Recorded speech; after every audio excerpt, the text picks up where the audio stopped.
The second thing you can do is develop what we call a growth mindset. Now, this is something I'm sure everyone here has heard of.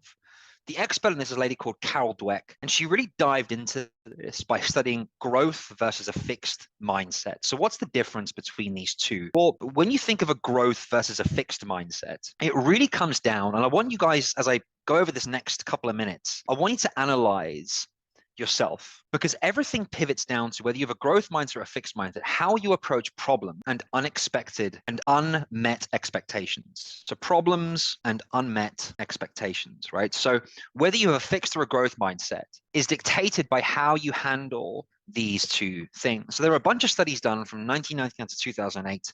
Go check them out. But basically, in the human brain, there are areas that basically help us learn from bad things and when we do something that is wrong. So when something bad or unexpected happens that doesn't meet our expectation, or we don't get a result that we're actually looking for, our brain can or cannot take action. There are three areas. You've got your prefrontal cortex at the front, the anterior cingulate cortex, the ACC, and something called the dorsolateral prefrontal cortex. So these three areas, they are related to our learning elements of our brain. So what happens? Well, a few things takes place, right? Don't worry too much about the names. It doesn't really matter.